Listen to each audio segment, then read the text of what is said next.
Ladies and gentlemen, we're going to start our programming by welcoming the Hall of Fame members for the Georgia Tennis Hall of Fame. Ladies and gentlemen, this is John Skogstad, 1985.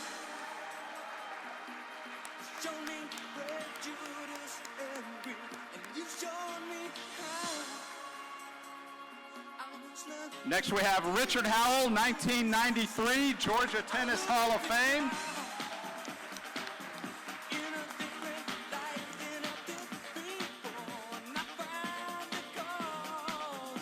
Now we have Wally Johnson, 1995 inductee into the Tennis Hall of Fame.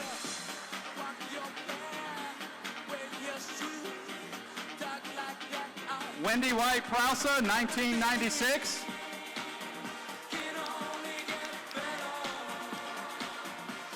Joe Becknell, 1996.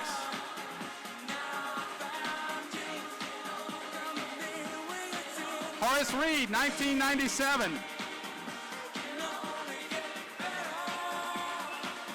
Manny Diaz, year 2000.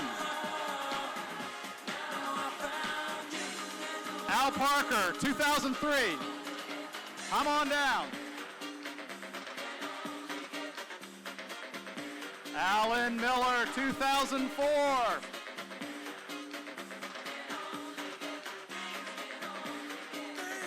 John Callan, 2004.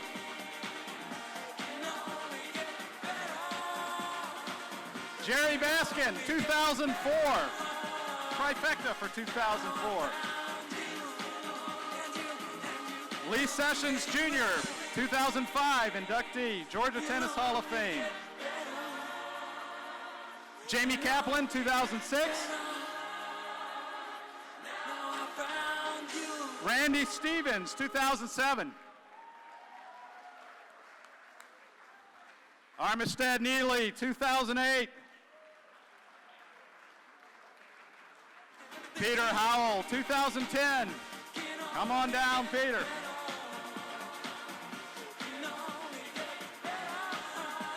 Danny Birchmore, 2011. David Matthews, 2013. Richard Bowers, 2015.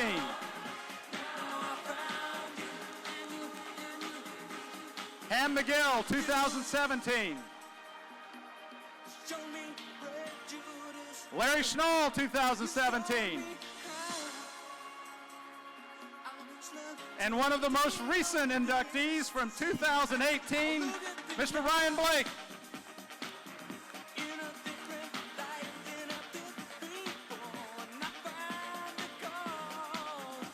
All right, that worked out pretty good. Congratulations to our past inductee members, and welcome to the 2019 Sessions Family Georgia Tennis Hall of Fame induction ceremony. My name is Cannon Carr. I'm chair of the Georgia Tennis Foundation, and on behalf of the host committee, the Hall of Fame nominating committee, and the Georgia Tennis Foundation Board of Directors, thank you all very much for being here. We have a great program for you tonight. We're going to be honoring two new inductees tonight. We're going to bestow the Dan McGill Impact Award, and we're going to be celebrating the life and legacy of Eben Hardy. We have over 200 people here tonight, and I'll tell you, we had to close registration 5 days ago, and we still had people asking to get in over the weekend, and even at 4 o'clock today, I had requests to get in. It's testimony to the 4 individuals who are being honored through our program tonight. So let's give everyone a round of applause one more time.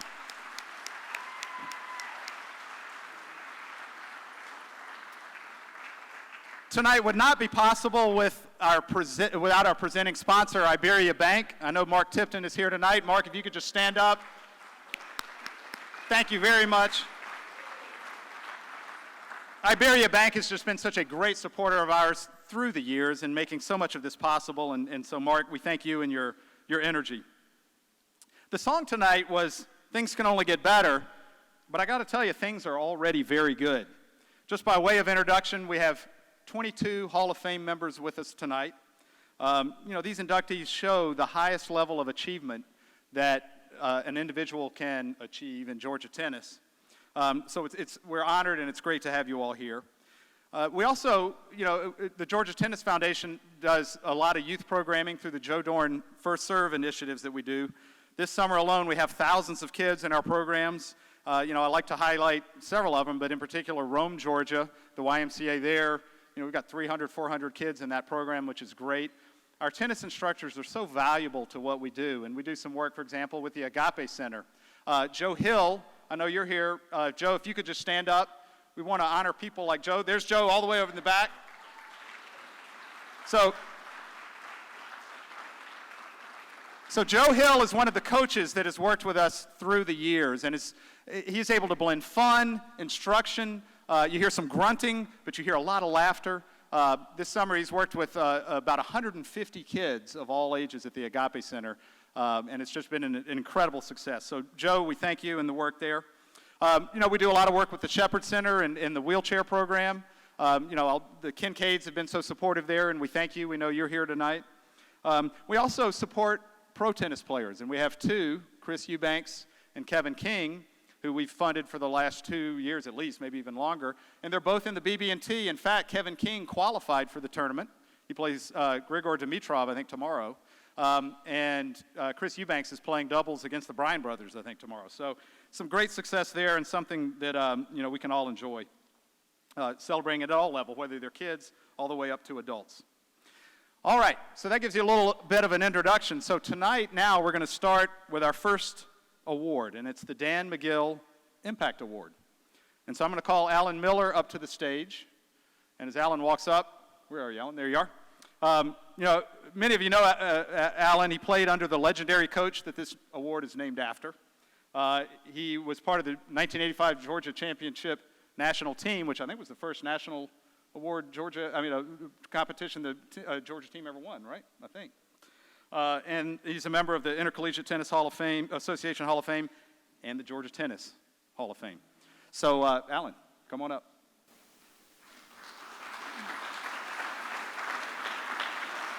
Thank you very much, Cannon. First of all, congratulations to Bill and Betsy. Well deserved. Looking forward to what you have to say later. Before I start, I hope everyone in this room tonight can live each and every day with the same zest and competitiveness and humor and generosity that Evan Hardy displayed throughout his life. So he's an inspiration to us all, and he's very much missed tonight. Richard Howell called me a while ago, and if y'all know Richard, he said, off the record, I want you to introduce Nell Long for the Dan McGill Impact Award. And it was a great honor for me. Impact's such a great word for Coach McGill and for Nell. We know about Coach McGill's impact with UGA athletics, Georgia tennis, collegiate tennis, and many of us in this room, but Nell Long has a tremendous impact in Georgia tennis as well, since starting with the GTF in 2002. Highlighted by the Joe Dorn First Serve, she initiated that program for underprivileged kids.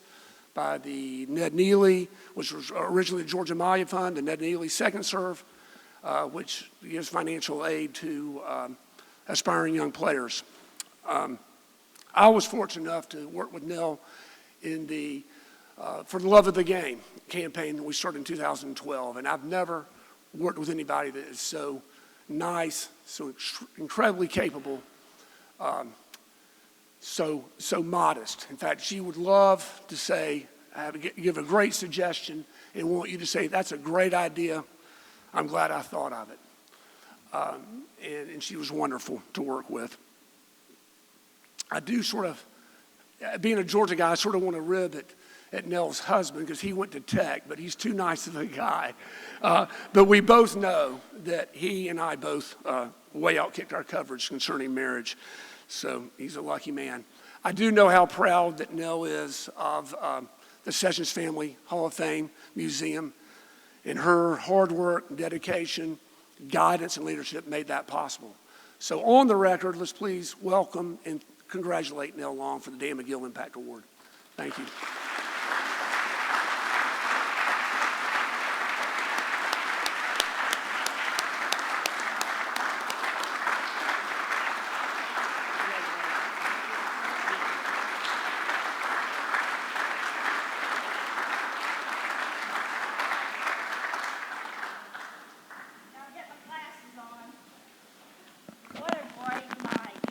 Georgia Tennis. Oh, here I'm short. Wait a minute, is that okay? Okay.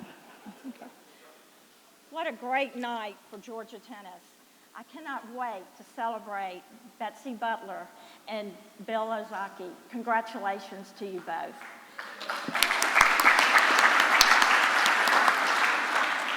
And thank you to the Georgia Tennis Foundation for this special honor. I told my husband my favorite day of all my years at the Georgia Tennis Foundation was the day that Ham McGill graciously took Richard Howe, Alan Miller, and me down to his dad's basement office. We spent over 2 hours collecting newspaper articles, photographs, and trophies for the new Georgia Tennis Hall of Fame Museum. Coach McGill not only put UGA tennis on the map, but he also brought the state of Georgia to the forefront of tennis. We owe Coach McGill a huge debt of gratitude. And speaking of gratitude, I'm incredibly grateful to so many people who helped me along the way at the Georgia Tennis Foundation. Number one, Brenda Reed of Public Supermarket Charities, who personally went down to Lakeland, Florida, and pitched the GTF's idea of YMCA Tennis Georgia. Thanks to Brenda, the GTF received a $40,000 founding grant from Public Supermarket Charities. And YMCA Tennis Georgia, now Joe Dorn, First Serve, was born. From there, teaching pro and Hall of Famer Dave Matthews took that little bitty mustard seed and grew it into a program introducing over 10,000 kids a year to tennis. And a huge thank you goes to Lee Sessions. Thanks to Lee, who contributed the lead gift to our capital campaign, and our resident historian, Richard Howe, the state of Georgia now has one of the best tennis Hall of Fame museums in the country. And then, what would I have done without Alan Miller, who brought in the most individual gifts of anyone working on the $1.2 million capital campaign. And I cannot overlook my biggest supporters, my family. First, my poor daughters, Katie and Paige, who always stayed clear of me before every single event, and who was always there through thick and thin, cheering me on, my husband, my coach, and my best friend, Guy. It was Guy's love of tennis that inspired my passion for the game. And then there was our hero, Evan Hardy, first serving as treasurer of the Georgia Tennis Foundation and then chairman of the board. Evan was by my side from the day I took the job until the day I retired. Evan was always willing to do anything for the GTF, even tasks that no chairman should have to do, like constantly helping me reconcile the budget and proofreading everything I wrote. And when one of the capital campaign co-chairmen was unable to complete his duties, Evan jumped in and helped Randy Stevens take us across the $1.2 million finish line. As I told Mimi, Evan was the GTF's #1 cheerleader. He was truly the Georgia Tennis Foundation's hero. And last but not least, there's so many of you out in the audience, like our amazing Hall of Famers, dedicated contributors, board members, and volunteers. Each of you continue to carry the torch that Coach McGill lit. And no, Cannon Carr did not ask me to say this. I ask you, keep on serving. The Georgia Tennis Foundation needs you. Thank you.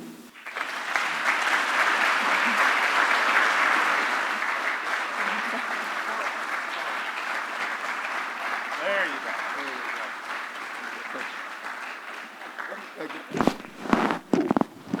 go.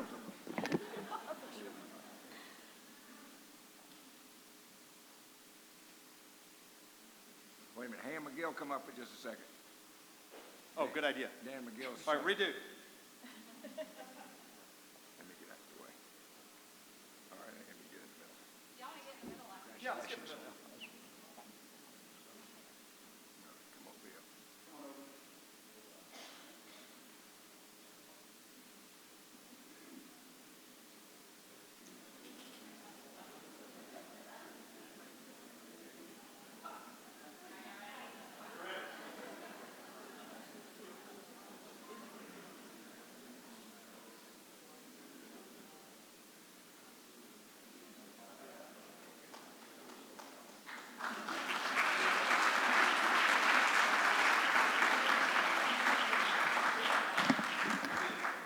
All right, note to selves, we'll do pictures in the front of the stage. How about that? Rather than the back. Nell, that is the Impact Award, and Nell, you are a legend for kids in Georgia tennis. Nell, you know, because of you, over 100,000 kids have learned to play tennis. That is a phenomenal achievement.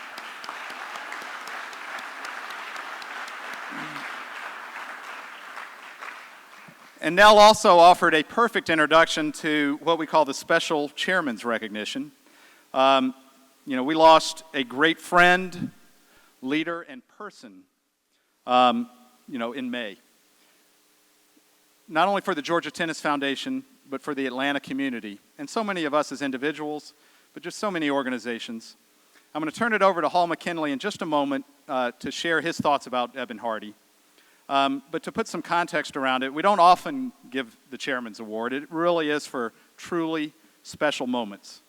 And like I said, we have over 200 people here tonight, many of whom are here not only to celebrate the inductees, but to celebrate the life and legacy of Eben. And it's not just tennis players that are here. We have squash players, golf players, and people who don't even swing a racket, which, you know, is amazing to us that someone would be able to exist not swinging a racket. We have many of Eben's family here. We have Mimi, his wife. We have Casey and Sarah, his daughters, his mother, Sarah, and his sister, Marion, as well as extended family. You know, this is a special night for us, and thank you all for being here with us. We have some great pictures being circulated of Eben up on the screen. Just 3 quick comments. One, Eben was chair of the Georgia Tennis Foundation before I was. He helped recruit me on to doing this job, which I've loved. Nell talked about how he led the $1.2 million capital campaign that created the Sessions Hall of Fame Museum. So an incredible legacy there. And also, many people don't realize this, but there were many factions of tennis that didn't work together well. Alta, USTA Georgia, you know, a couple different areas. Eben brought them together, and he started working on that about 5 or 6 years ago. And he's created a tennis family in Georgia because of that. So the legacy is incredible. I will personally miss several things, but the 6:30 a.m. tennis sessions that he and I would do twice a week. And I always remember after every time we finished, he would say, well, we can put another deposit in the bank of fitness. So I always appreciated that. So now I'm going to turn it over to Hall McKinley.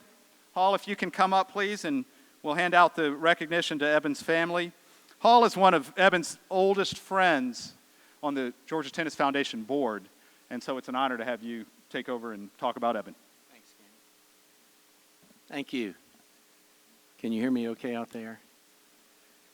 Well, it is a great night for Georgia tennis, and Nell, congratulations. Bill Ozaki, who I haven't seen since high school, I think, and Betsy Butler, who's probably the best mixed doubles partner I've ever had. So it's a great night for those folks that are going to be inducted into the Hall of Fame. And I am very proud to be part of the presentation of the Georgia Tennis Foundation's Chairman's Award to the family of Eben Hardy, and to have a few minutes to speak on my friend.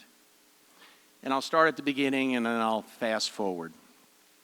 It was a sunny late April day in 1978 on the campus of the University of Pennsylvania when I shook hands with a sophomore from New Orleans and walked onto the court for the first time with my friend Eben Hardy. It was the Princeton-Penn dual match, and we actually played each other at number 5.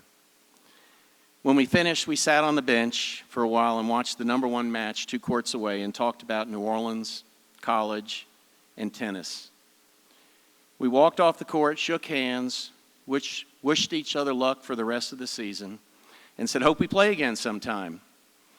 But I was a senior, graduating, getting ready to head to the University of Georgia for law school, so who would have thought that would have occurred? Well, fast forward 41 years. It's a late April day in 2019 at Ansley Golf Club. And Eben and I had just finished playing doubles with our 2 partners had left. And there we were again, 41 years later, sitting on a tennis bench after a match.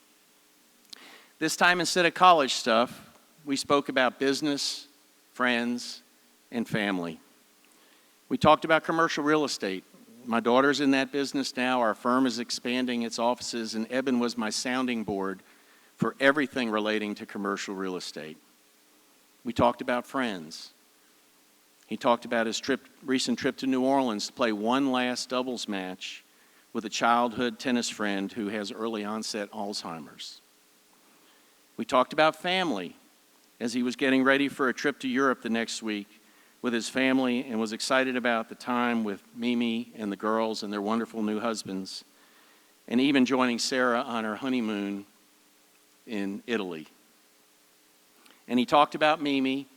He talked about his recent trip to Palm Springs to play in the national, I think it was senior husband-wife grass courts in Palm Springs. And when Eben talks about tournaments, if you know Eben, he doesn't talk about tournaments. He talks about matches, and he talks about like every point that was key in a match. So I got quite the fill-in on your trip to Palm Springs, Mimi. We know that's not the case. I also played doubles with Eben for over 40 years, and anyone that's played doubles with Eben knows that he liked to impart his wisdom and strategy on his partner, usually between every single point. So Mimi, it says a lot about the love in your marriage that the two of you could play competitive mixed doubles all these years and even spend your birthday playing in a national husband-wife senior tournament. So on that late April day just a few months ago at Ansley, Eben and I finished up on the court, walked up the stairs to the parking lot, shook hands as we had 41 years before, and said, "Let's hit when you get back." Knowing what I know now, I feel blessed to have had those 15 minutes with my friend.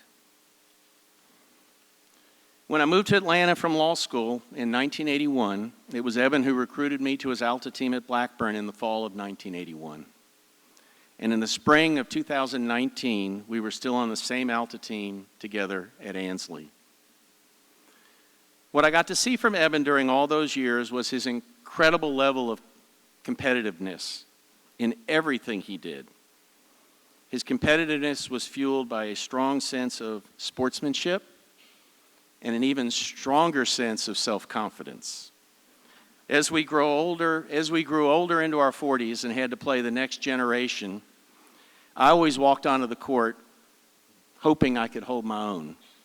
Eben always walked onto the court 100% sure that we would win. That level of confidence showed through as he excelled in business, tennis, golf, squash, and family. I remember that confidence well when after his bout with cancer, he told me the doctor said he had a 90% survival chance. And he said, "Hall, I'm not worried because I've been in the top 90% of everything I've ever done in my life."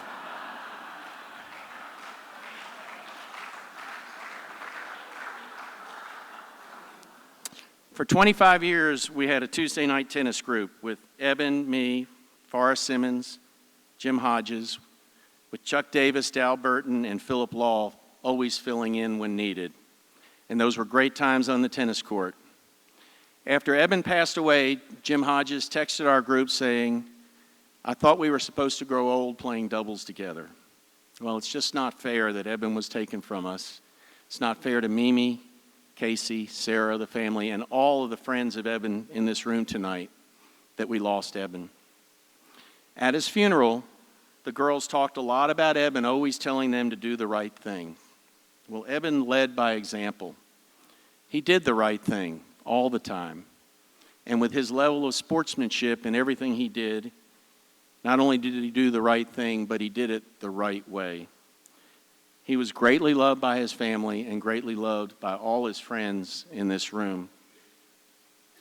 So I'm very proud to ask Casey and Sarah to come up and accept this Chairman's Award for the family and to say a few words about their great dad.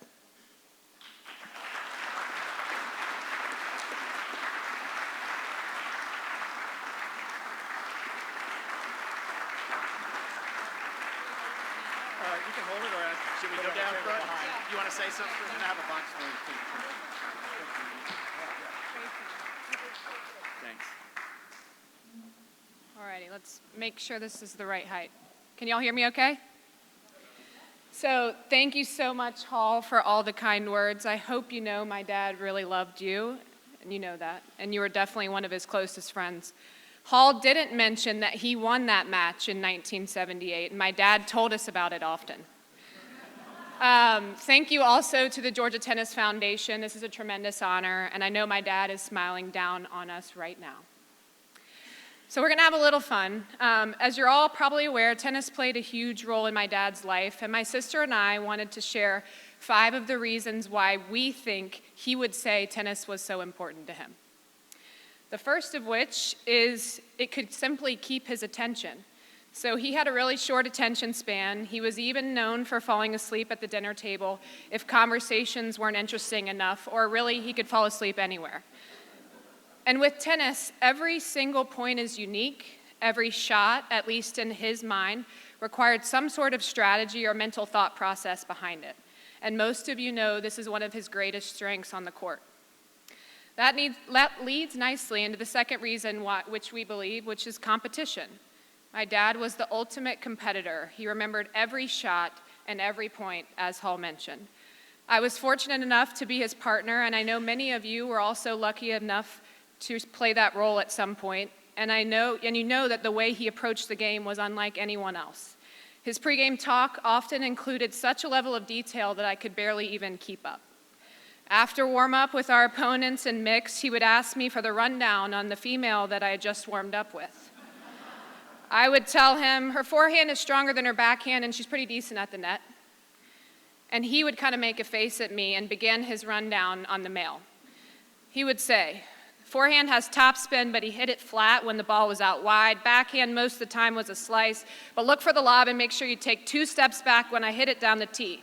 Forehand volleys are always coming cross court, so make sure you're ready when I try to go down the line. Anytime it's not right at you, leave it for me.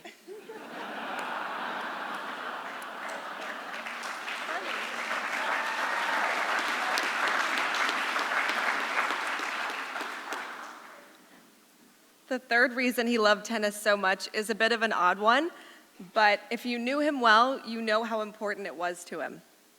And that is, Eben Hardy loved to sweat. Growing up in New Orleans heat and humidity, it was pretty easy to break a sweat if you're outside, and he made sure that every single day he did some sort of activity that made him break a sweat. Later in life, it was hot yoga every morning. There was a period when it was stationary bike for an hour every day, and multiple days a week, this was always followed by tennis. A couple months ago, we were in Italy for a family trip, and we were staying in this beautiful villa in Tuscany. It was somewhat secluded, so we were far away from any yoga studios, and it also didn't have a gym. So one morning, my sister and I were outside working out on the grounds, and we see my dad with his unique gait, sort of waddling towards us from a walking path nearby. He wasn't smiling, which was surprising. And he comes up to us and he says, "I am so pissed. My back hurts and I can't sweat, and my knees hurt so I can't run." We laughed at him and told him it was all going to be okay.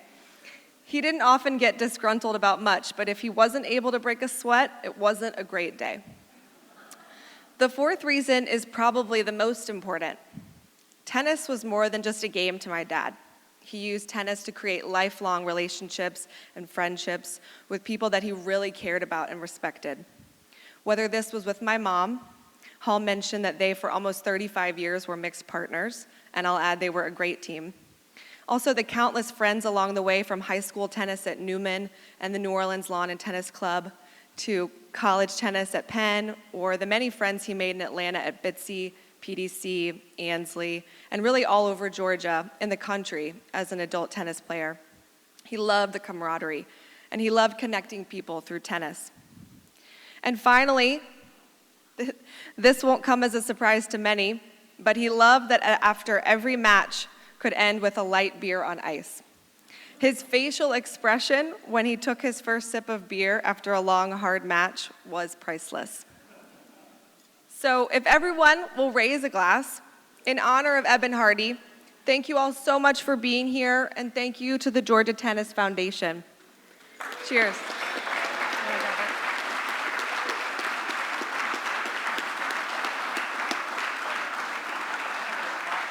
We're gonna do a picture in front. Come on down. We'll do a picture and up here.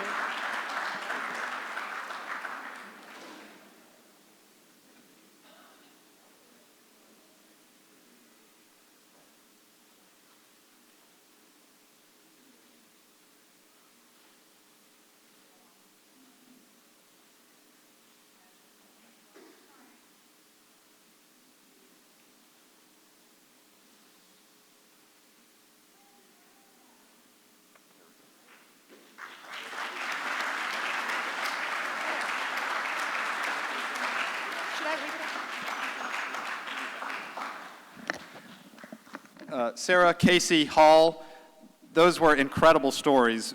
Well done. You know, if we gave the microphone to each person in this room, they would have their own stories to tell about Eben, and it's awesome. And we'd be here until next week. But thank you all for capturing just Eben's wonderful spirit, the humor, and just it was just so touching. Thank you very much. Very well done. All right, now, the reason for the season. We have two wonderful inductees into the Georgia Tennis Hall of Fame. I'm now going to turn it over to Richard Howell, who's going to lead the induction process. By way of introduction, Richard needs no introduction, but I will say, Richard, you know, you have led this nominating committee now since 2008, and you have done a wonderful job just thoughtfully maintaining such a very high standard. There are a lot of people to choose from. We do have a long list, but it's not easy to get into the Georgia Tennis Hall of Fame. And Richard has thoughtfully led this process now for 11 years. So Richard, thank you for that. And thank you to those on the nominating committee each year. And now I will turn it over to you.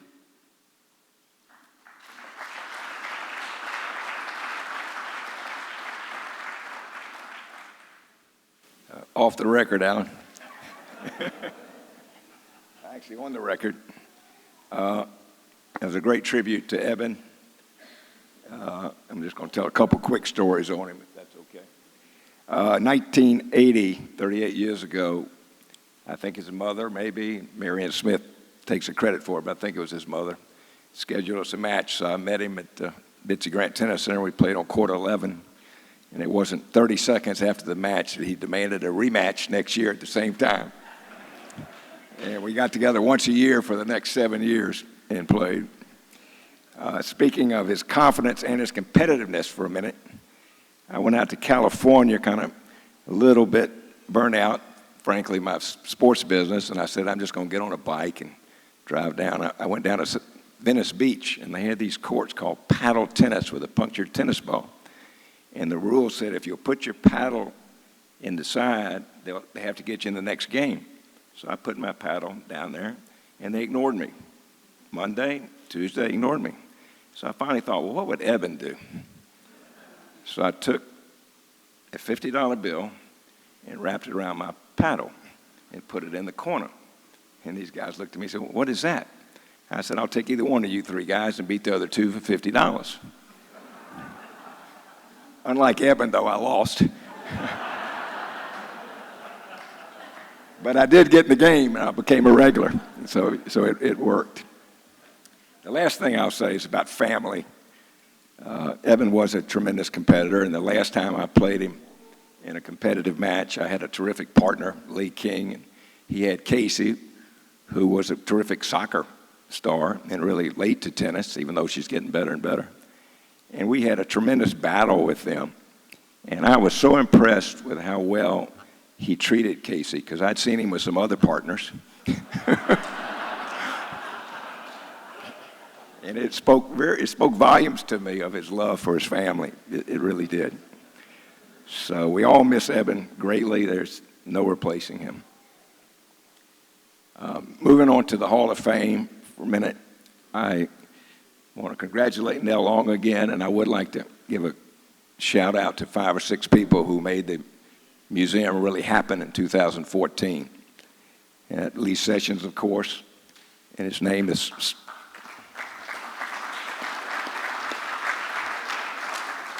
and it's named the Sessions Georgia Tennis Hall of Fame and Museum, and it's very nice. It's in Marietta. I commend that you go see it. Eben was a huge impact as a president. Randy Stevens was a huge player in that and deserves a lot of credit. Alan Miller was fantastic, not only in fundraising, but in putting so much of the history together. And Nell, of course, who I mentioned. What's that? All right. Why don't we move on now, because I'm not getting paid by the hour, so I'm no longer a lawyer. So let's cue up the first video on Betsy Butler, please.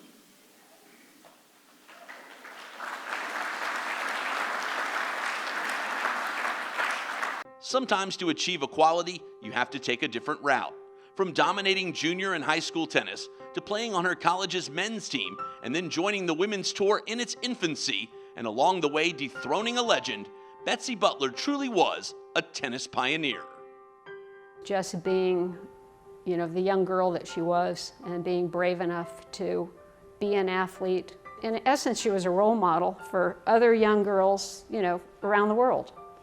Elizabeth Betsy Butler, an Augusta native, started playing tennis at the age of 12 after responding to a newspaper advertisement for tennis instruction at the old Augusta Tennis Center. By age 16, she was Georgia's best junior player, achieving a top 20 national ranking and made the 9-state Southern intersectional team 3 times.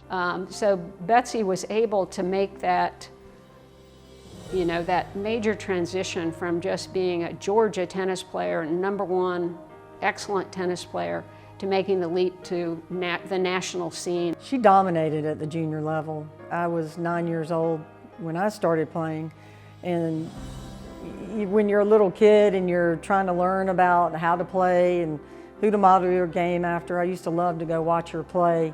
And she served and volleyed, so I tried to model my game after her and play aggressively and serve and volley.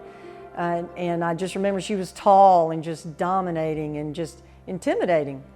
She once played the Florida section's best player, Chris Evert, losing a close 6-4, 6-3 match on the grass courts of the Baltimore Country Club. Chris Evert was the legend, the standard by which all were measured, the very top player from a very young age. And to be able to be on the same court and compete in a competitive match with Chris Evert is something that I'm sure Betsy cherishes to this day. Butler's junior success carried her into high school at Richmond Academy, where she won the Class AAA high school singles title as a sophomore and a junior, but skipped her senior year to advance her tennis career. I know it's hard to win a state championship, and so for her to win back-to-back at a high classification is certainly a great achievement. Butler grabbed the attention of college coaches as she became the first player to earn a tennis scholarship to Augusta College, where she played on the men's team. Butler played #1 singles and #1 doubles, winning about half her matches while only a freshman. So there wasn't a women's team at Augusta College, and she played on the men's team. And that just shows that there was no intimidation to her. She knew what she wanted, and she went out and did it, and played #1 for them. And probably a lot of the things that she did set the table for those of us who came along after her, and we were able to play on women's teams. Butler then transferred to the University of Florida, but stayed only 1 quarter before getting an invitation to play in the USTA's new professional tour. It was created to compete with Billie Jean King's Virginia Slims Tour. She would join the ranks of both Chris Evert and Yvonne Goolagong. She just jumped at the chance, I think, and knew that she'd go back to college and that she could go back to college someday, but you can't go back to tennis. You can't say, I'm going to wait 5 years or 7 years and then, become a professional tennis player. So she was smart enough to realize that this was an opportunity that you don't want to let go. It wouldn't be long before Butler made what many consider the biggest statement of her career. In 1973, at the age of 19, an Atlanta tennis promoter approached Butler about playing in a Battle of the Sexes match against Georgia tennis great Bitsy Grant, who was 63 years old at the time. She was ahead of any of the women in Atlanta, like Lee Froshin and Zoe Mills, that were already playing. And so I knew this match was going to be tough. It was just days after the iconic meeting of Billie Jean King and Bobby Riggs in Houston's Astrodome. The following Sunday at the Bitsy Grant Tennis Center, Butler faced off against Grant, a former top 10 player in the world. There are people there, I don't know where they came from. And there, you see this match. And I guess it's because after Billie Jean King, Bobby Riggs thing. Sunday was just sort of a day that most people took off and were around. This day, that place was packed. And it was unbelievable atmosphere and looking around, and it was something else. And before a crowd of 500, Butler won in 3 sets and collected the winner-take-all purse of $500 and gained the respect of the Atlanta tennis community in the process. Betsy, she got the different game, and you know, Betsy was still, I mean, he was in his 60s, and you know, these people can still play some ball, but she's tough. She was too strong for him. That was just a further statement to the growth of the sport, to be able to see men and women competing in a level environment, which Betsy took the gold. For the next 4 years, Butler found success on the Pro Tour, which had now become the Women's Tennis Association. She reached the top 30 ranking in the world in doubles and a top 100 in singles. Just such a high level of tennis. You're playing against the best around the world, and to be top 30 in doubles and top 100 in singles, it's an amazing accomplishment. Butler also spent 1 year during that stretch as the head tennis professional for Augusta's Westlake Country Club. She was the director of tennis, so she set up, group lessons for kids and private lessons and exhibitions and tournaments for the adult players and all that good stuff to make it a really fun, thriving place to play tennis. But she also ran the tennis shop, and she did very well in the tennis shop too, and I think that that kind of showed her that she had the entrepreneurial spirit. After the tour, Butler went to California to work for Billie Jean King and her husband Larry King through their startup company King Enterprises. She handled tennis publications, including the WTA's inaugural monthly newsletter. Women's Tennis Association newsletter was just this small, 4-page thing, but it went to all the players around the world, professional women's tennis players, all of the sponsors around the world, all of the journalists that were involved in tennis. And it was an important part of the history of women's tennis. Butler never really left the game. Twice in the 1980s, she won the local 32-team qualifier for the National Sachs-Codal Doubles Tournament in New York with partners George Amaya and Larry Schnall. Well, I was just seeking a mixed doubles partner to play in the Sachs-Codal tournament back in, I think, in the early 80s. And Betsy came highly recommended to me. And we hooked up. I played against and with her many times in that tournament, so just enjoyed every minute of it. In 1992, Billie Jean King asked Butler to be the general manager of the Atlanta Thunder of World Team Tennis. The Thunder went on to win the championship that year, the first Atlanta pro sports team to claim a title since the Atlanta Chiefs soccer team in 1968. Just everything that went into becoming such a great tennis player, she just transferred over into becoming an administrator.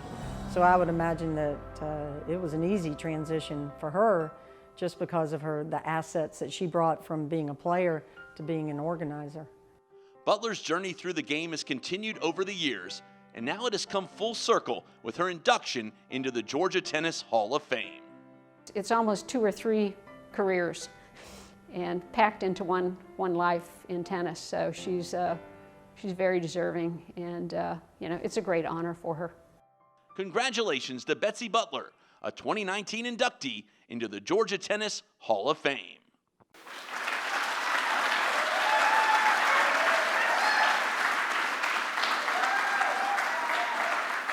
Please welcome Betsy Butler.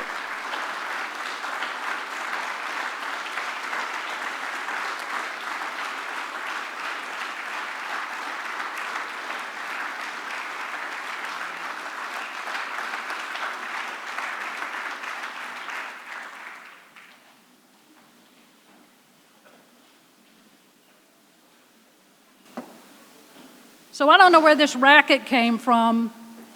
My first racket was a hand-me-down from S&H Green Stamps.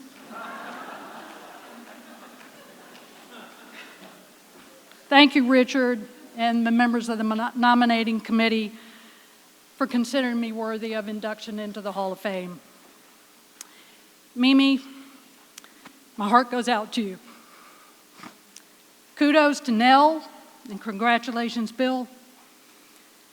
Thank you to those of you who participated in the video, Tam, Jamie, Larry, John, Guy. I really appreciate your taking the time to do it for me.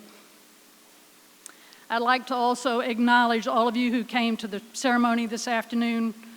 My sister Ann, brother-in-law Tom, my tennis friends, my golf friends, my close friends, some of you I consider all three. Thank you especially to those who traveled here from Augusta, from North Carolina, and even Alpharetta. As the video said, when I was 12, my mother saw an ad in the Augusta Chronicle advertising 10 tennis lessons for $10. Since she wanted me to quit playing football with the boys, she signed me right up. Well, the good news is that tennis and I hit it off right away. The bad news is that I had to give up on my dream of becoming an NFL quarterback. I'm still waiting to be drafted. That summer, I was at the tennis courts from 9 in the morning till 9 at night, only going home for lunch and dinner. I rode my bike back home. And I played my first tournament at the end of that summer.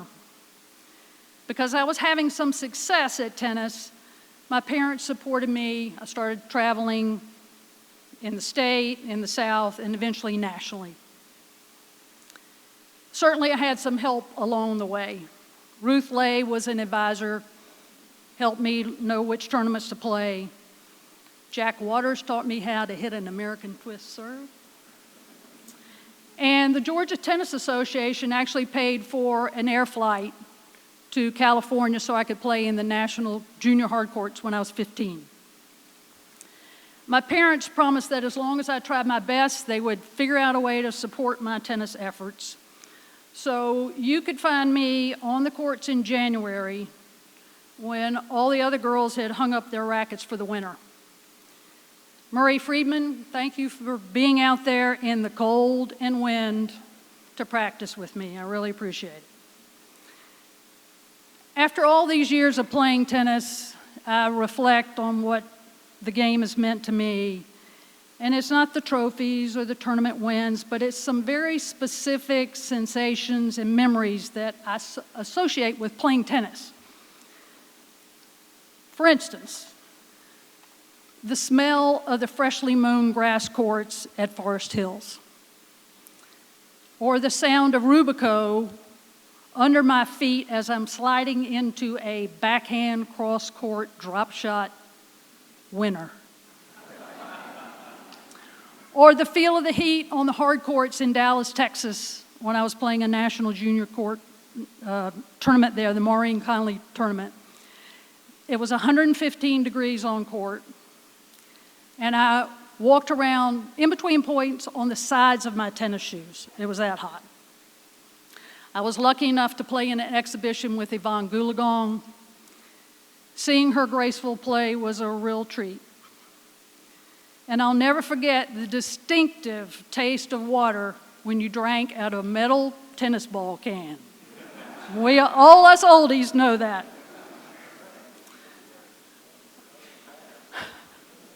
Overall, tennis has been quite a gift for me, a gift of friendships.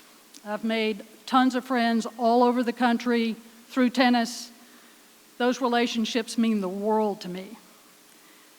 Recently, I was asked to play on Team Georgia in the Southern Senior Cup. We won. And a player from South Carolina approached me and introduced himself. I hadn't seen Keith in 48 years, but it was so easy to get caught up. I cherish those kind of relationships and that feeling with my tennis friends. So in closing, thank you, Richard. Thank you, committee, for this honor. And cheers to my mom and dad for introducing me to the great game of tennis. Thank you.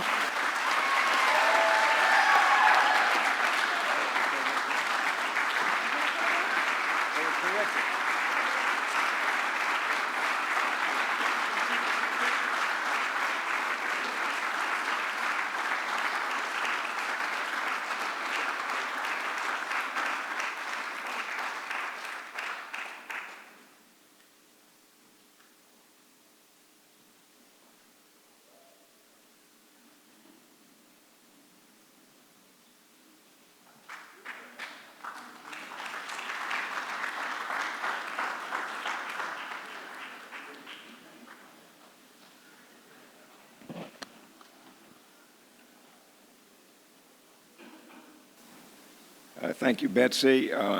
My late brother Jimbo, some of y'all will remember. I remember him telling me, because Betsy was about 6 years older than me and only a year or two younger than Jimbo. Richard, you got to see this female play. She's got a huge serve, power game, attacks. She's terrific. She really was one of the first great players in Georgia history that could play that aggressive style, even with a wood tennis racket. And it was fun to watch. And, of course, her match against Bitsy Grant on top of Billie Jean King's win. Probably one of the reasons all these pros make a lot of money teaching women's teams now here in Atlanta. But congratulations, Betsy. I do want to say a quick word about the Hall of Famers here. We have 22 Hall of Famers here. I think they all deserve a hand again.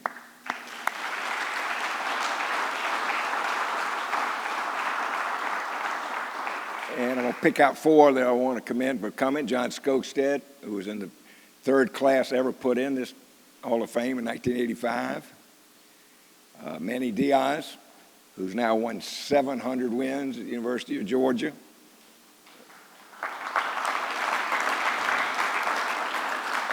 Al Parker, undoubtedly the greatest junior player in United States history, also a 4-time All-American at the University of Georgia, is here tonight.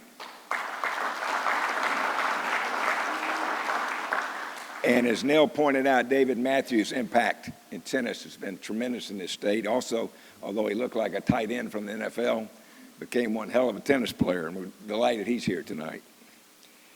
So with no further ado, let's cue up the next video, please. It's not often a player can achieve national status as a junior, win a state title, dominate at the high school level, rewrite the record book in college, then own some of the South's toughest tournaments. But then again, there's only one Bill Shippey. He was led by some of the greats in coaching and as players. And so he had a good template. And I think he's honored those people by treating the game with honor and treating his opponents with respect. And he's therefore gained the admiration of all the players he's played against. In horse racing, you can almost always trace success back to lineage. If the same is true about tennis, Bill Shippey is hardcourt royalty. Born in Atlanta in 1947, the son of the legendary great Larry Shippey and the grandson of state champion and Southern titleist Frank Owens, Bill began to hit with his father at the age of 4, and it wouldn't take long for him to make a name for himself as he claimed his first state championship, winning the Georgia 13 and under title at the age of only 10. It's remarkable back then, and especially he was pretty much trained by his dad, by Larry, and it's just amazing that he could be 3 years younger than kids, probably, you know, smaller, obviously, maybe not as strong, and yet have the ability to do what it took to win the matches. He was tiny too. He wasn't even a tall, big 9, 10-year-old. His eye-hand coordination was unbelievable. His composure was unbelievable. Shippey continued his junior success, winning state titles in every junior division in both singles and doubles. Everybody in the world knew who Bill Shippey was. I mean, he was up there, Bill, Zan, Gary. They were the big-time players in the whole area for it. And Shippey teamed up with many local players and won the Southern Doubles Championship in every division, and was also #1 in the South in every category. Bill was #1 ranked in doubles in every single age category, 13 under, 14 under, 16 under, 18 under, men's, and 35s. #1 in the South, every single division, which is not easy, to do. He won the state many times in the men's, as early when he was 16 years old the first time. And he was so good a doubles player that he picked up a pickup partner one year because his normal partner was Bill, and he won the state. Bill won so many titles with different partners that I think that says a lot right there about his talent. And hell, he won so many with Richard Howell, he could win with anybody, it seemed. Shippey would go on to attend the Lovett School in Atlanta, where he dominated Georgia high school tennis, winning an unprecedented 4 consecutive GHSA singles titles from 1962 to 1965. Frankly, in high school, he was too good for the competition in the division. It was not, he didn't have to play that hard, to be truthful. He was so much better. Bill Shippey grew up playing most of his tennis at the Bitsy Grant Tennis Center and some at the Piedmont Driving Club, But in the summer of 1965, after his graduation from high school, he won the driving club's prestigious men's championship, an unbelievable accomplishment for a teenager. Well, Piedmont Driving Club was well known to host very tough championships through the ages. I mean, for the last 100 years, they've had excellent players. To win that championship at the driving club, which is one of the top 3 premier clubs in Atlanta, was quite a feet. That was unbelievable because there was a fellow named Frank Willett who was Southern champion, and he was a member of the Piedmont Driving Club. He said, "Dadgummit, I won the Southerns, but I couldn't win the driving club." The driving club had the best tennis players back then of any place in the country. Shippey's high school achievements caught the eye of legendary Georgia tennis coach Dan McGill, and he was awarded the first full scholarship in UGA tennis history. Tennis, this all spring sports, track and field, the rest of them, there were very few full rides available. Of course, football didn't generate the revenue it does today, and that's where all the revenue came from, even back then. So it was quite a revolutionary idea to give a full scholarship to a spring sport athlete, much less a tennis player. He was highly recruited by all the teams, and unfortunately for Tech, he chose to go to Georgia. And fortunately for Dan McGill, Bill became one of the original building blocks in the Georgia tennis dynasty. Shippey hit the ground running at UGA. In 1966, he won the freshman #1 singles title with great wins over Florida's Armstead Neely and Tennessee's Tommy Moser. Back then, he entered fall of '65. There was no varsity eligibility for freshmen. So he was in one of the strongest classes in history at that time, SEC #1. And he upset Armstead Neely, who went on to be the SEC #1 champion many times, in the semifinals, and Tommy Moser, a superstar from Tennessee, in the finals. Bill actually won the #1 position conference championship as a freshman. I was so proud of him, and Dan McGill was beside himself. He just was just so excited for Bill. That's how good and determined he was, and just you know, it's hard to, the superlatives, you run out of superlatives after a while. After his freshman season, Shippey then excelled on the varsity, becoming a 3-time Georgia Collegiate singles and doubles champion from 1967 to 1969. He played #1 for the Bulldogs all but 1 year, his senior season, but he would later defeat the #1 player, Danny Birchmore, in the finals of the Georgia Collegiate Championship. He won the Georgia Collegiates 4 years in a row. I mean, that's really an accomplishment. Not only was Shippey a great tennis player, he was also a great all-around athlete, excelling at basketball in high school, and then later becoming the #1 rifle shooter in his basic training platoon at Fort Polk in Louisiana in the summer of 1969. Growing up on clay at Betsy Grant, that demands a lot of feel, a lot of touch, and that's the way he played the game. So having feel and touch in basketball or baseball, having soft hands in any sport is advantageous. Bill had that in spades.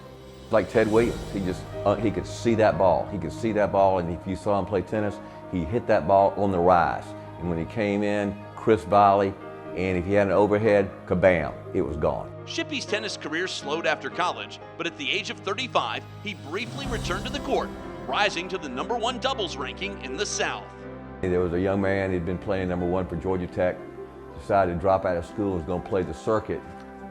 And Betsy Grant one day, things started happening, and somebody said, well, you couldn't beat Bill Shippey, and Bill hadn't picked up a racket in about a month. He was building houses, and he walked in there and had on a t-shirt with paint all over it. Next thing you know, they all start talking to one another, and he goes and gets a racket out of Larry's locker, and straight sets. There goes down this boy that was going to try to make the circuit, and Bill told him, I don't think you're ready.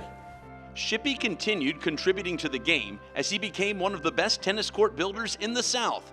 He even resurfaced the courts every year at the University of Georgia, usually just before the NCAA tournament. Bill really had a great business sense, and you know, I would think, and it was proven by his the relationship with the University of Georgia on always resurfacing the courts. They trusted him more than anybody. Well, Bill made a reputation as a player of integrity. And he took that into the business world and became the premier court builder in the state of Georgia, and you could argue throughout the South.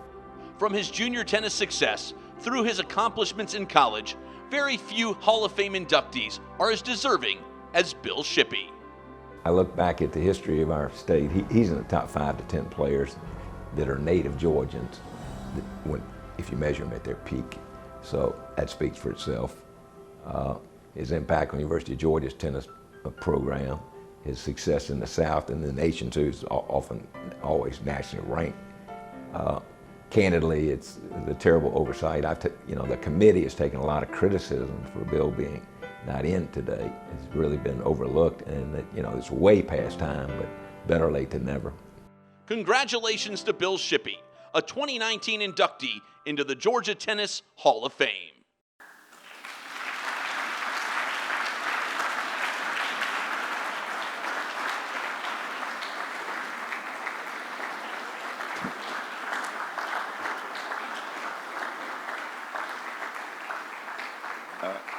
I would like to take the credit for this, but it actually was the Veterans Committee chaired by Lee Sessions that insisted on this being done over my objection, Bill, if you're listening, or if you find out later.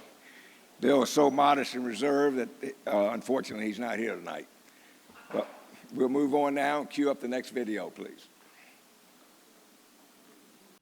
Few instructors have mentored and advanced the tennis careers of thousands of players, including some of the biggest names in Southern tennis, as well as several top 100 players, all while working at the USTA and running a successful business within the sport. But then there's only one, Bill Ozaki. Well, Bill's life in junior tennis has just impacted so many people. All the kids who've played in Southern tennis for the past 30 years have known Bill Ozaki, their parents have known Bill Ozaki, their coaches have known Bill Ozaki, and he is really someone who everyone looked up to. He had the ability to take irate parents, irate coaches, irate players, and had that unique skill to be able to calm them down and understand the situation that they were all in. Bill Ozaki was raised in the small coastal town of Woodbine, Georgia, with a population of only 500. Despite its size, the area had an active sports community. Ozaki excelled in football, basketball, golf, and track. But to learn the game of tennis, he traveled up to Jekyll Island to take lessons from longtime teaching pro Tommy Bean. Didn't play tennis, played football first, and I think his football career had a lot to do with his tennis. I think he actually got hurt and then started playing tennis. But yeah, Woodbine was a very small community, and he was a big part of the football program there. Ozaki would attend athletic powerhouse Camden County High School. By his junior year, he settled on tennis. Ozaki's English teacher, George Gray, had a major impact on this decision. He provided the opportunity to play almost daily and even lined off a court in the gym so Ozaki could follow his passion. I think that's why he's like he is, because George did get him into the game like that and mentored him like he does all these hundred thousands of players that he's mentored. So I think that has been an impact on Bill's life in general, how he lives his life. The dedication paid off. In 1971, Ozaki laid claim to the Georgia High School Association's AA state singles title. It says something about, especially about his perseverance and his willingness to work harder than everybody else to achieve. And that has been shown in his life's work. Bill Ozaki went on to play tennis at DeKalb College, now Perimeter College at Georgia State. He did play at Perimeter College, which was then DeKalb College, and was an excellent tennis player, and played in many state tournaments, had rankings, was one of the top players in the state when he was playing collegiately. Shortly after his time at DeKalb College, Ozaki was hired as the first full-time tennis director at the Hidden Hills Country Club in Stone Mountain, where he remained from 1975 to 1985. During that time was when he really developed his first wave of elite juniors, and that's where he and I started competing against each other. I remember one girl in particular could not hit a volley, and I asked him, hey, would you take a look at this girl's volleys? And so he he came over and watched her play and watched her hit volleys with me. And then about 2 rounds later, this girl knocked off a volley winner to beat one of his girls. In 1985, Ozaki made a major life decision and bought the Circle Stone Racket Club. He ran it for the next 4 years, and it was there he built his legacy of junior player development. Well, I think he's done that because of the way he makes someone feel valuable and important, and working with their parents and helping them guide their children as well. So I think he's been invaluable to so many of those players, and he enjoys doing it, and he makes you feel so special. It doesn't matter whether you are playing tennis or just anything in life, he makes you feel special when he's around you. Well, I think Bill was probably ready for that after 8 to 10 years as the director at Hidden Hills, to have his own club and have his own following, and something that he really enjoyed in his time as ownership at Circle Stone. His programs have included hundreds of USTA and ALTA teams, as well as a strong junior academy that produced many collegiate players. He's also mentored many of the bigger names in Southern tennis, including Robbie Ginepri, Melanie Udan, and Brian Vahaley. Bill's connection with all the top players in the South was always there, and Bill was one who saw players with need, and he really encouraged the Patrons Foundation to step up and make contributions to these players, and he's helped tens of thousands of players through some financial aid over the years that have needed it, and that's something that Bill bears all the credit for. Ozaki's success with junior players, as well as his reputation among tennis families and fellow coaches, he got the attention of USTA Southern, and they hired him in 1989. Except for a 1-year stint as the USTA's Senior Director of Junior Competition and Collegiate Tennis down in Key Biscayne, Florida, Ozaki was a fixture in the Southern office for almost 30 years. Now, this is 30 years ago, so it wasn't a position like it is now. So I think he did a little bit of everything in the office, and I mean with juniors. And then later on it became more player development, which he's excellent at in junior competition. Junior player development has been Ozaki's passion, and his commitment to others has made him a member of the Georgia Tennis Hall of Fame. I think Bill's achieved probably everything that he's wanted to. I think he's done it in a way that everyone respects him. He will be remembered forever, I think. Like I said, you say junior tennis in the southern states, people will say Bill Ozaki. Congratulations to Bill Ozaki, a 2019 inductee into the Georgia Tennis Hall of Fame.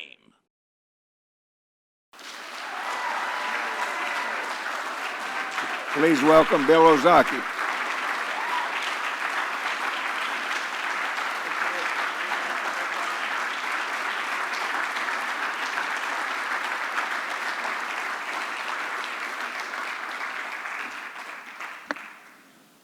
Thank you. And I want to thank the Hall of Fame committee and Nell. Evan Hardy is one of the finest sportsmen I've ever played against. He's very competitive, but he was always fair every match he ever played.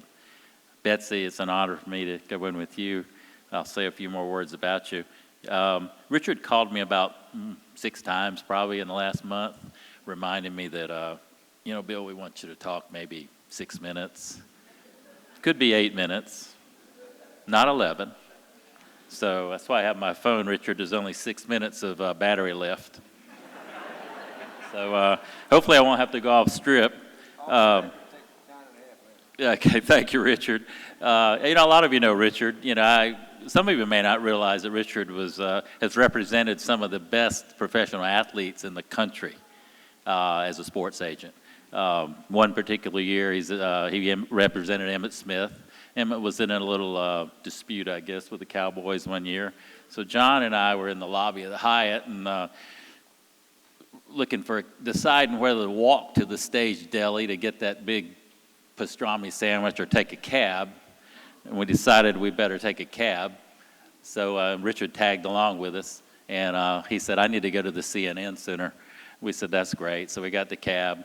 We get a New York cabbie, he's in there, and he starts talking. The cabbie says, yeah, hey, did you see that contract dispute? She goes, those damn agents are just screwing everything up, you know. And Richard goes, yeah, they ought to just get rid of all those agents, you know. I agree with you. And cabbie looks in the rearview mirror and he goes, hey, wait a minute. You're the guy I saw on TV last night. So anyway, but that's Richard. I'm honored to be included with Betsy. You know, these Hall of Fames in the beginning were all players. You know, John Skoke's dad, you know, never lost a match in 4 years at University of Miami. That's unbelievable. But Betsy Butler, I first saw Betsy at that high school championship, and I grew up in South Georgia. So around South Georgia and North Florida, you know, I was about the best player, with kind of a limited, what did he say, there were 500 people in Woodbine, Georgia. So I get to this high school championship, I guess in Macon, wasn't it? Was it in Macon? Yeah. So the first player I see there is Horace Reed. And I said, well, I'm not going to be the best player in Georgia. And then a little while later, I saw Betsy Butler, and I said, well, third will be the best I can hope for. So she's a heck of a player. Firstly, you know, most importantly, I want to thank Bonnie and the kids. All our kids are here except for one who's with our grandson getting ready to go to Fort Sill tomorrow. But Bonnie has taken care of our family for the last 46 years. And so now I've got to clean up all my junk for the last 46 years and get rid of it while we sell our house. So, but our grandchildren are here from North Carolina and California. Glad to have all of them here. And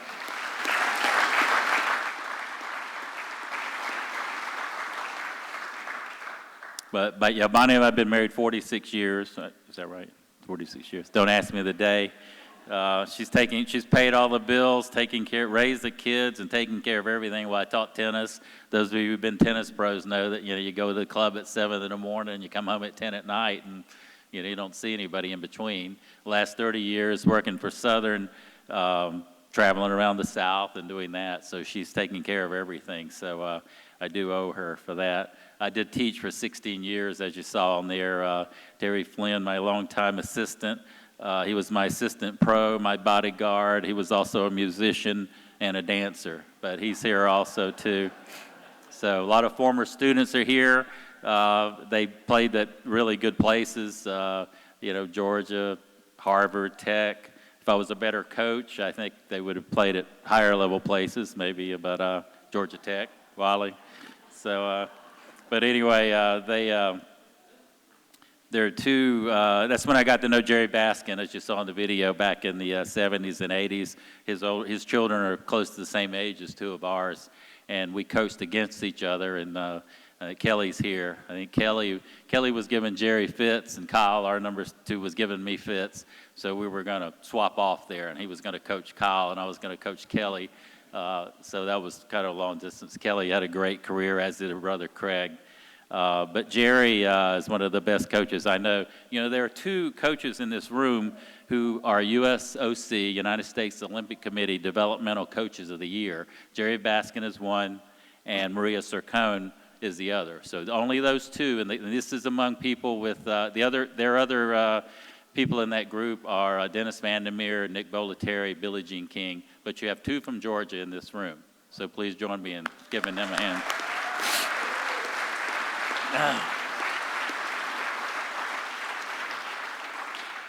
How am I doing, Richard? About 2 minutes? Okay.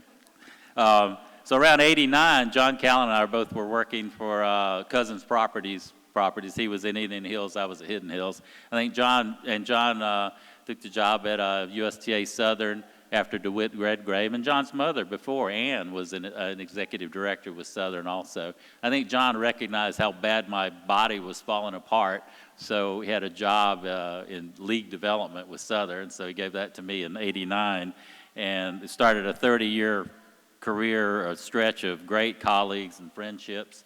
And I say friendships because I've stayed across the South. We had a pretty limited travel budget back then. I stayed in everybody's house across the South. I didn't stay in a hotel for the first 8 years that I worked. You know, in Alabama, I stayed with the Francises. In North Carolina, I stayed with Kelly Gaines or Cy King. So I was the biggest moocher on the staff, but I did stretch my budget a little bit, but I want to thank all of them. The boards we've had that I've worked for have been amazing, supportive, caring, and personal friends also, which is very unique, in this day and age. There's some of our state EDs are here from our states, and they do a remarkable job. We have a lot of unique obstacles in the South, and they do a great job of getting tennis to more kids in our 9 states, including Georgia here, than any other area of the country. They've done it for a long time, and they continue to do it. So thank you to all of those folks in the states. John has always put together the very best staffs possible at Southern, and he's allowed me to hire great people in my department. Year after year, I think we've had the best staffs in the country, and now they'll probably be much better without me there, I think. Many of them moved on to USTA, and some of them stayed till I was out of the woods, and then they retired, like Mary Hatfield, who's here, and Sandy Hastings, and then they retired after they thought, okay, things were okay. Just to give you, Sandy and I kind of gave some Mary Hatfield stories back in January, so I'll spare Mary today. But Sandy was a new employee quite a few years ago, and John and I, at all these USTA meetings, there were tennis, and of course we played tennis. So John and I would team up, and we never lost anybody from any other section. So one meeting, though, after Sandy had just started, John had another meeting called, maybe with the board, so he couldn't play. So I called Sandy, and I thought, Sandy, Sandy Hastings, star athlete in a lot of sports in high school, Division I quarterback, 25 years running facilities for Peter Burwash International around the world. So, and I always tried to pick tall partners for obvious reasons. So Sandy's about 6'3". Dave Matthews, he was a great partner there. So, but John 6'1". So I had picked tall partners. So I'm playing with Sandy, and we're playing some of my colleagues from another section, and Sandy's really struggling. I mean, he's having trouble getting to the net, and then finally he's shanking balls and things like that, and he just apologizes to me, and he goes, "God, I'm really sorry. I'm just having trouble, with my knee." And I said, "Your knee? What the hell's wrong with your shoulder? You just shanked all those overheads." My only loss to another section. Maria Cercone, who took my place, and she's been a longtime friend. Her late brother, George Paris, Coach Jay Berger. The two of them were the best coaches in Florida. That's why so many great players came out of there. But she's going to do well because she's got a great sense of humor. I'll spare her some of these stories, and I'll tell you about them later because they could be construed as being maybe not correct, politically correct.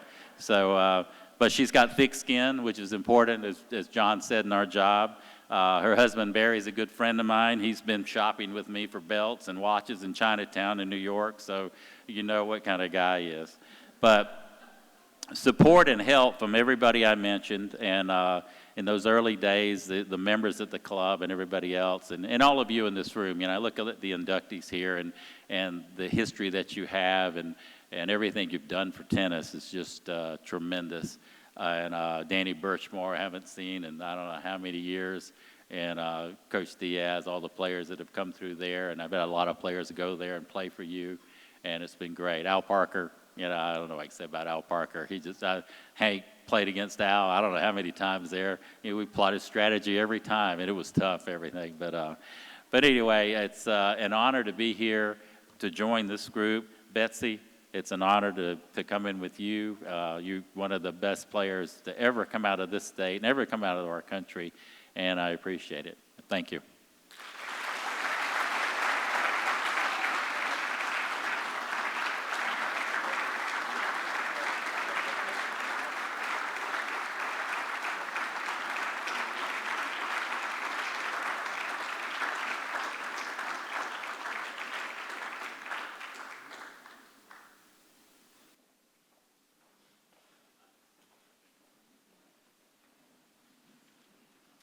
All right, so that's the first half of our program. We only have about 3 more minutes. Just to wrap up, I want to say these 4 outstanding individuals. Hold on, no, wait a minute, it's 5. Lee and Richard, do you want to add anybody else to the program? Ladies and gentlemen, that wasn't audible. It wasn't planned. It was funny seeing there are almost 205 people in here. 204 were looking at their programs and like, wait a minute, they're playing the wrong video. But no, it wasn't. And Richard said, trust me, we did, and it worked. So these 5 individuals that we've added tonight, or celebrated tonight, really are what make our programs, our lives very special. For Betsy, Bill, and Bill Shippey, you all each have an incredible legacy that you've created, either through competition and teaching others, building a community, and then we add, of course, Nell, with all your work that you've done, and Eben Hardy, our beloved Eben Hardy. All 5 of these people remind us the key thing about tennis is the gift of friendship and the gift of relationships. Each of these 5 people tonight have shown the value of that. So let's give another round of applause for the 5 people we celebrated tonight.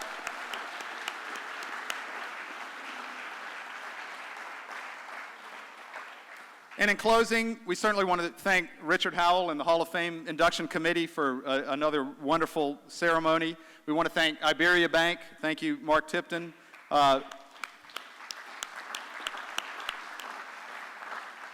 As well as the Alta Foundation and Public Supermarkets and Joe Dorn. Each of those have just been so phenomenal for us and our host committee. And then finally, let's thank Salon Kunian, our Executive Director of the Georgia Tennis Foundation, for making tonight possible.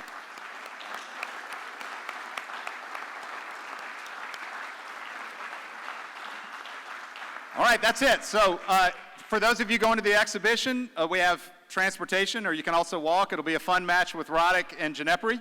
And Bill, thank you for getting Ginepri to where he was today. Bill Ozaki, you certainly played a hand. But we're free to mingle here too as well. So if you're not going to the tennis, feel free to just stay here and visit. Thank you all for coming.